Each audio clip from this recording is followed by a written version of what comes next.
Here we go again then. So you're chasing that dream of a passive income, huh? And you want to know what staking is. Right, well, the first thing I've got to say is that staking's really changed lately. The creation of DeFi, decentralized finance, projects and companies like Three Arrows, Celsius Voyager, and many others. And newsflash, it didn't always end well. Right, so to understand staking, let's look at the original form. And it first showed up in 2013 with a project called Peercoin. They basically pioneered the entire POS concept. Now, POS is short for proof of stake. And this was created in an answer to fears about the ecological damage that regular Bitcoin mining, proof of work, POW, would be doing. So it's hit the news again lately with Ethereum's decision to switch over to proof of stake.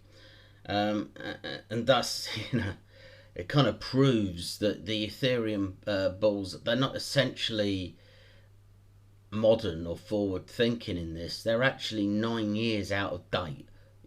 Peercoin created this concept and it's languishing down at 777 on the crypto charts. A huge shame for something that was such a great idea. So what is POS? Well, it's really simple.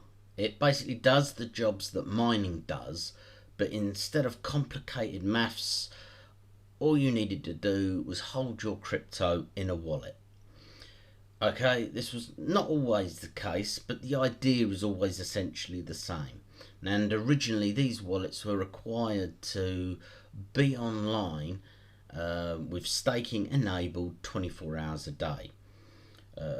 But unlike the regular mining, it wasn't using massive quantities of electric. There's no computational parts to it. Now, there are other popular systems that varied from this model slightly, such as masternodes, where people with normally quite a large amount of token could run a node for the network and get rewarded. These nodes, again, needed to be online 24/7, but they could be loaded and run remotely.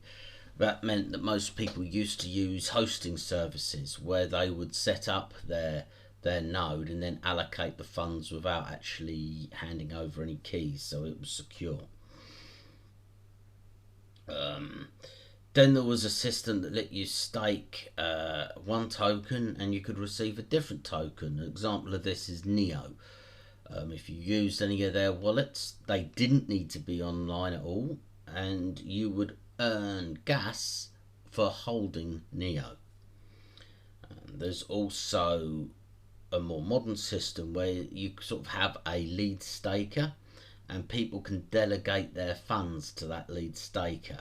It's a similar idea to when you had lots of people mining a pool together. The system basically it lets people all pool their coins and tokens together in order to increase their chances of getting that reward each time. That's quite commonly done through DeFi now as well. And lastly, there are custodial systems. In this case, you would hand your crypto over to a third party in return for accruing interest, and they would do what they would with that money while they had it. While in many cases it should have been like a sound and secure method, people were thinking of it much like a bank. But because of the lack of regulations in crypto, it wasn't always historically the case. Many of the companies in question that were mentioned earlier actually went into liquidation at the end of the bull run, and that was that. People lost a lot of money. So remember, never risk more than you're willing to lose. And also remember that great phrase, not your keys, not your crypto. Because, I know it's tempting to think that I'm just being alarmist with that, and it's like, how much risk can you really be under on a huge exchange? But just remember, it's happened before and it will happen again. You know, these things do go down. Anyway, so that's what staking is. All things crypto by a duck life. See you next time.